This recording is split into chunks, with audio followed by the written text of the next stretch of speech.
रावसाहेब, काल रोहित पवार यांनी तुमची भेट घेतली आणि संसदेत अजित पवार यांच्या अपघाती मृत्यू प्रकरणात आवाज उठवा किंवा तो विषय लावून धरा अशी मागणी तुम्हाला पत्राद्वारे विनंती केली आहे आणि तुमची काही सविस्तर या अपघात प्रकरणी त्यांच्याशी चर्चाही झाली आणि काल त्याआधी मरीन ड्राईव्ह पोलीस स्टेशनला गेले असता त्यांची FIR दाखल करून घेण्यास पोलिसांनी नकार दिला. रोहित पवार काल मला भेटले आणि या क्षेत्रातले काही एव्हिएशन क्षेत्रातले काही सध्याचे पायलट्स, फील्डवर काम करणारे तंत्रज्ञ, रोहित पवार, मी अशी आम्ही एक प्रदीर्घ चर्चा केली की नक्की काय घडलं असेल. खरं म्हणजे मला आश्चर्य वाटलं की रोहित पवार यांनी या संपूर्ण विषयाचा, एव्हिएशन क्षेत्राचा, त्यातील त्रुटींचा जो अभ्यास केलेला आणि समोर मांडतायत तो थक्क करणार. म्हणजे नक्की कुठे काय घडला असेल किंवा काय घडू शकला असतो, त्याला कोण जबाबदार आहे. DGCA पासून ATC पर्यंत आणि व्हिजिबिलिटी पासून ते ब्लॅक बॉक्स पर्यंत या अनेक गोष्टींवरती मी त्यांच्याकडून काल बऱ्याच गोष्टी समजून घेतल्या. प्रश्न इतकाच आहे, महाराष्ट्राचं सरकार, राज्याचे उपमुख्यमंत्री आणि महाराष्ट्रातले एक महत्त्वाचे नेते, लोकप्रिय नेते अजित पवार यांचा अपघात, ज्याला सरकार अपघात म्हणतंय, आम्ही म्हणत नाही, आम्ही सदोष मनुष्यवध म्हणतो, इतकं हलक्यात घेत आहे की आम्हाला आश्चर्य वाटतं आहे की जो आक्रोश मुख्यमंत्री, दुसरे उपमुख्यमंत्री वगैरे लोकांना फुटला किंवा अमित शहाना जो आक्रोश फुटला होता त्या दिवशी, तो खरा की खोटा. तुम्हाला इतकंही गांभीर्य नाही की आपला एक सहकारी आपण अशा प्रकारच्या संशयास्पद अपघातामध्ये गमावलेला आहे. रोहित पवार यांनी काल मरीन ड्राईव्ह पोलीस स्टेशनमध्ये जाऊन VSR कंपनी आणि DGCA, directorate general of civil aviation यांच्याविरुद्ध सदोष मनुष्यवधाची तक्रार घ्यावी अशी मागणी केली आणि ती मागणी फेटाळण्यात आली. राज्याच्या उपमुख्यमंत्र्यांसंदर्भात त्यांचा जवळचा नातेवाईक एक तक्रार करू इच्छितो पोलीस स्टेशनला आणि पोलीस स्टेशनला विधान भवनातून एका महत्त्वाच्या माणसाचा फोन येतो की तक्रार घेऊ नका म्हणून. हा काय प्रकार आहे? मी तुमचं जे सगळे अश्रू होते ते मगरीचे अश्रू होते ना. DGCA ने अशा प्रकारच्या अनेक हत्या अप्रत्यक्षपणे केलेल्या. एअर इंडियाचं विमान पडलं अहमदाबादला, त्याचं काय झालं त्या तपासाचं. तुम्ही त्या पायलटला जबाबदार धरताय, पण पायलट जबाबदार नाही आहे. ड्रीम लायनरमधल्या ज्या त्रुटी आहेत त्या जबाबदार आहेत, पण ते सरकार बाहेर काढत नाही. प्रकरण दाबलं जात आहे. VSR कंपनीचं विमान जे कोसळलं बारामतीला, त्यात सुद्धा ते प्रकरण दाबलं जात आहे. आणि रोहित पवारांची तक्रार सुद्धा तुम्ही दाखल करून घेऊ शकत नाही. म्हणजे तुम्ही काहीतरी लपवण्याचा प्रयत्न करताय. त्या कंपनीमध्ये अनेक राजकारण्यांचे, अनेक मंत्र्यांचे पैसे गुंतलेले आहेत. स्वतः या खात्याचे मंत्री केंद्रीय नायडू, रामा नायडू हे TDP पक्षाचे आहेत आणि चंद्राबाबूंचे आणि या VSR कंपनीच्या मालकांचे आर्थिक देवाणघेवाण किंवा गुंतवणूक आहे. अशा वेळेला काय तपास करणार? अनेक विषय काल आम्ही समजून घेतले आणि मला असं वाटलं की रोहित पवार ज्या पद्धतीने हे मुद्दे मांडतात ते अत्यंत महत्त्वाचे आहेत, लोकांसमोर आले पाहिजेत. अजितदादांचे प्राण गेले, यापुढे इतर महत्त्वाच्या व्यक्तींचे प्राण अशा पद्धतीने जाऊ नयेत असं मला काल ते सगळं पाहिल्यावर वाटलं. खरं म्हणजे मुंबईत तक्रार दाखल करणं गरजेचं होतं, पण झाली नाही. आज रोहित पवार, मला वाटतं बारामतीमध्ये रोहित पवार आणि युगेंद्र पवार, जी माझी चर्चा झाली त्यानुसार आज बारामतीमध्ये अजितदादांच्या शेकडो चाहत्यांसह पोलीस स्टेशनला जाऊन तक्रार दाखल करण्याचा प्रयत्न करतात. विधिमंडळामध्ये सुद्धा हा विषय उठला पाहिजे आणि मुख्यमंत्र्यांना जाब विचारला पाहिजे. भारतीय जनता पक्षाच्या एखाद्या व्यक्तीचं दुर्दैवानं या अपघातात काही बरं वाईट झालं असतं. मी फार काळजीपूर्वक म्हणतो आहे, सगळ्यांना ईश्वर उदंड आयुष्य देव, कोणाच्या नशिबात अशा प्रकारचा अपघात येऊ नये. तर भारतीय जनता पक्ष शांत बसला असता का? तुम्ही अजित पवारने इतकं हलक्यामध्ये घेताय. विसरलात सुनेत्रा ताईंना डेप्युटी CM केलं किंवा त्यांच्या चिरंजीवांना राज्यसभेचे खासदार केलं म्हणजे अपघाताची फाईल बंद होते का? नाही, हे प्रकरण पुढे नेलं पाहिजे. याला कोण जबाबदार आहे? या सदोष मनुष्यवध अजित पवारांचा फक्त अपघात किंवा घातपात इतका पुरता विषय नसून हा सदोष मनुष्यवध आहे आणि त्या सदोष मनुष्यवधाची जबाबदारी सगळ्यात आधी गृहमंत्रालयानं घेतली पाहिजे, सिव्हिल एव्हिएशन मंत्रालयानं घेतली पाहिजे, DGCAनं घेतली पाहिजे आणि ह्या सगळ्यांच्या विरुद्ध या यंत्रणा ज्या आहेत त्यांच्या विरुद्ध खटले दाखल करण्याचे, गुन्हे दाखल करण्याचे आदेश राज्याचे गृहमंत्री, मुख्यमंत्री देवेंद्र फडणवीस यांनी दिले पाहिजेत. कोणालाही पाठीशी घालाल तर मला असं वाटतं तुम्हाला महाराष्ट्राची जनता माफ करणार नाही. फोन कोणाचा आला होता? आपण म्हटलं जातात की विधानसभेतनं फोन केला. ते जे तिथे DCP होते त्यांना एक महत्त्वाचा फोन आला आणि ते यस सर करत बाहेर गेले.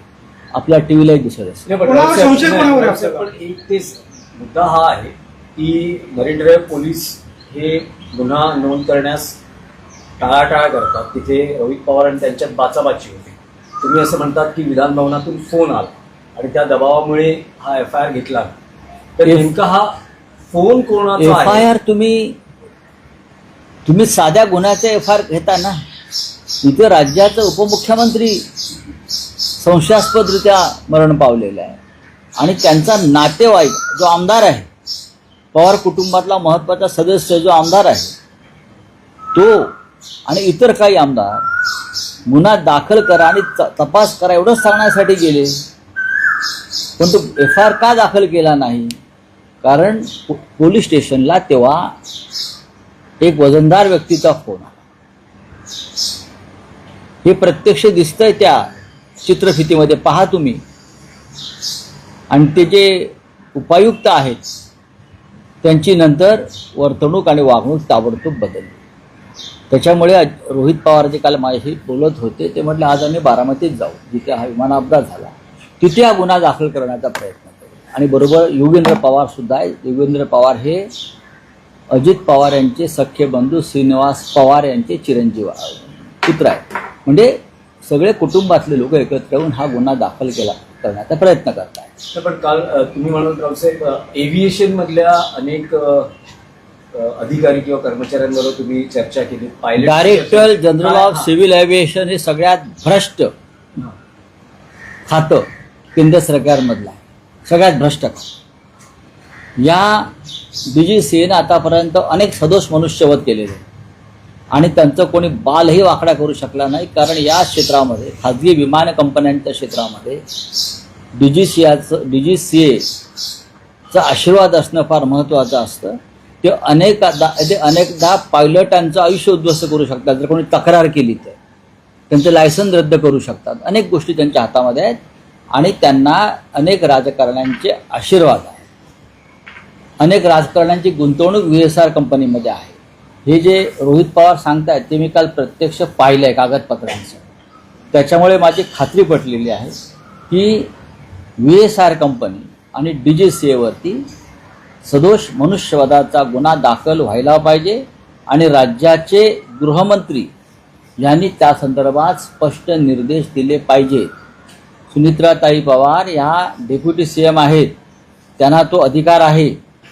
आपल्या पतीच्या रहस्यमय मृत्यूच्या चौकशीत त्यांनी सुद्धा तेवढाच रस घेतला पाहिजे जेवढा रोहित पवार आणि आम्ही सगळे घेत आहोत.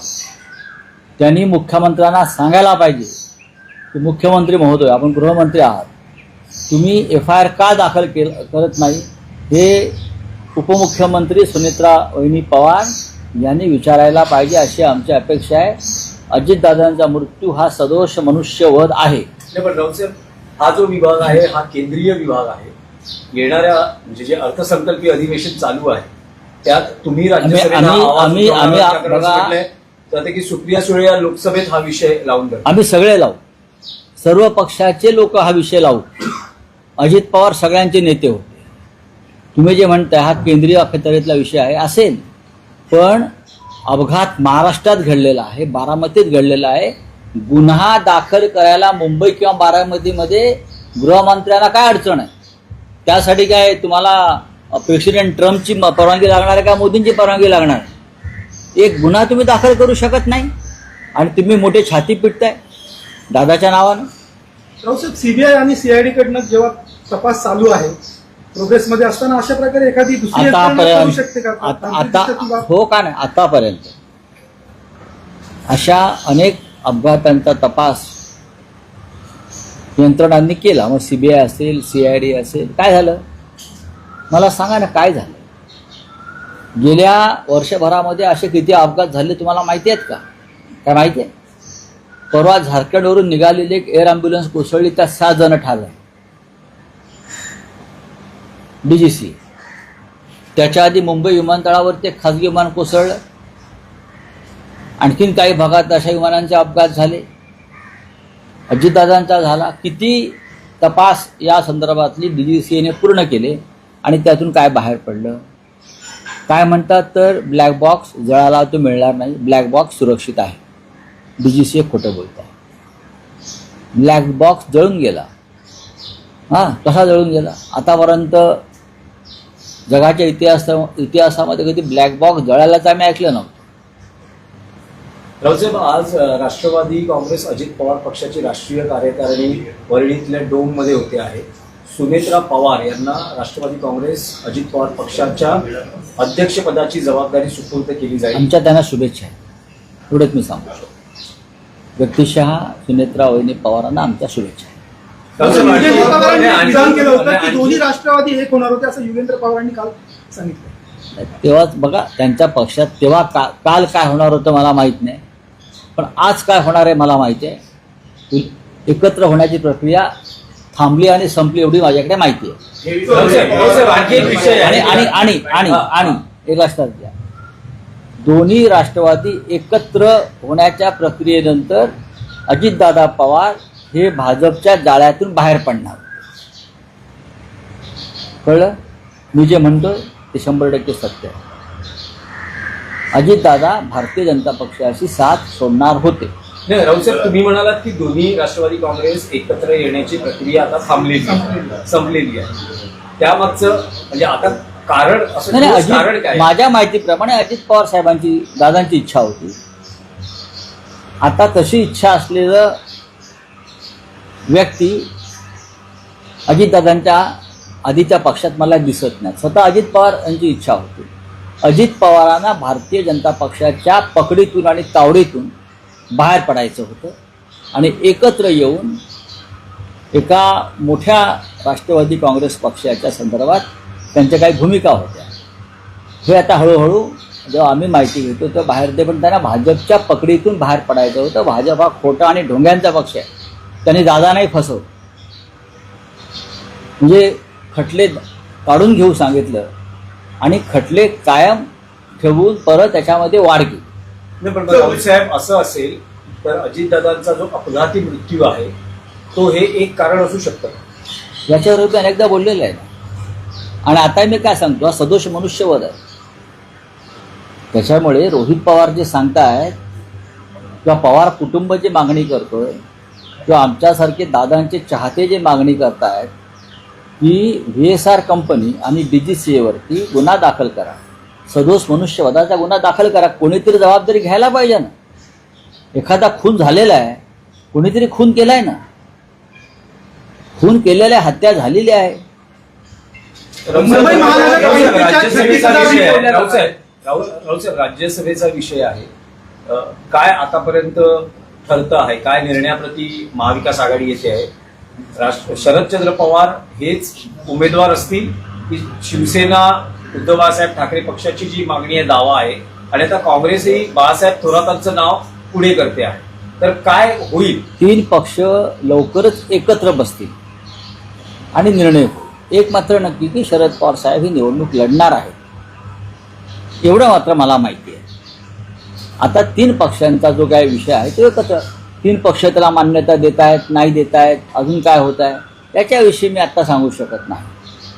कालच मी पवार साहेबांच्या प्रकृतीची चौकशी करण्यासाठी मी इस्पितळात फोन केला. त्यांच्याने माझा एक वेगळ्या प्रकारे संवाद झाला. तेव्हा मला त्यांच्या बोलण्यातून जाणवलं ते मी तुम्हाला सांगतो. आता शेवटी 3 पक्ष महाविकास आघाडी आहे. एक मात्र नक्की आहे की शिवसेनेच्या सुद्धा प्रियांका चतुर्वेदी निवृत्त झालेल्या आहेत. काँग्रेस पक्षाच्या रजनीताई पाटील निवृत्त झालेल्या आहेत. तिन्ही तिथे राष्ट्रवादीतून माननीय शरद पवार आणि फौजिया खान निवृत्त झाले आहेत. 4 निवृत्त झालेले आहेत 3 पक्षांचे. हे प्रत्येकजण आपापला दावा सांगतो की आमची ही जागा आहे, आमची ही जागा आहे, आमची जागा आहे. पण जागा एकच जाणार आहे आणि 3 पक्षांनी एकत्र येऊन निर्णय घेतल्याशिवाय विधान परिषद, यापुढची प्रत्येक विधान परिषद आणि राज्यसभा ही विरोधी पक्षाला मिळणार नाही. त्याच्यामुळे आम्हाला सगळ्यांना अत्यंत संयमानं आणि शहाणपणानं निर्णय घ्यावा लागणार आहे. 36,000 कोटीच्या ठेवी महानगरपालिकेच्या मोडल्या जाणार मुंबईच्या विकासासाठी. ही मुंबईकरांना दिलेली भेट आहे. पहिल्याच अर्थसंकल्पात 36,000 कोटी जे माननीय उद्धव ठाकरे साहेबांनी मुंबईच्या आणि मुंबईकर जनतेच्या आणि महानगरपालिकेच्या सुरक्षेसाठी ठेवलेल्या ठेवी होत्या, त्या आपत्कालीन परिस्थितीमध्ये काढायच्या असतात. आपत्कालीन अशी कोणती आपत्कालीन परिस्थिती आहे? याचा अर्थ गेल्या 4 वर्षामध्ये प्रशासकीय काळामध्ये मुंबई महानगरपालिकेची लूट झाली, ठेकेदारांनी लुटली, त्या लुटीतला वाटा राज्यकर्त्यांना मिळाला आणि आता तुमच्याकडे विकासाला पैसा नाही. तेव्हा माननीय उद्धव ठाकरे यांच्या नेतृत्वाखाली ज्या ठेवी ठेवण्यात आल्या त्याच्यावर तुम्ही दरोडा घालताय. तुम्ही स्वतः काय कमवलं? अहो सरकार तुमचं आहे ना महाराष्ट्रात आणि केंद्रात. मग 36,000 कोटी काय देऊ शकत नाही देवेंद्र फडणवीस? नुसती सत्ता भोगणार आहात तुम्ही. देखिए रोहित पवार जी का ये कहना है, मुलाकात हुई, मैं उनसे फिर एक बार एक्सीडेंट के बारे में पूरी बातें समझ ली, क्या हुआ है, कैसे हुआ है. उनके साथ टेक्निकल एक्सपर्ट्स थे. मुझे पूरा विश्वास है कि पूरी बातें सुनने के बाद मुझे लगता है VSR कंपनी, जिस कंपनी का विमान था, जहाज था, और DGCA के ऊपर FIR लॉज होनी चाहिए. ये सदोष मनुष्यवध का गुना है, ये मानवीय हत्या है. तो DGCA और VSR कंपनी के ऊपर FIR लॉज होना चाहिए और उनकी जांच सिटिंग हाईकोर्ट जज से होनी चाहिए. देखिए बात ऐसी है, अजीत पवार के रिश्तेदार अगर जाकर अपना कंप्लेंट लॉज करना चाहते हैं और पुलिस लॉज नहीं करती, उनका मतलब पुलिस पर दबाव है. आज रोहित पवार बारामती में जाकर एक कंप्लेंट लॉज करेंगे ऐसा लगता है, लेकिन वहाँ भी पुलिस के ऊपर दबाव होगा.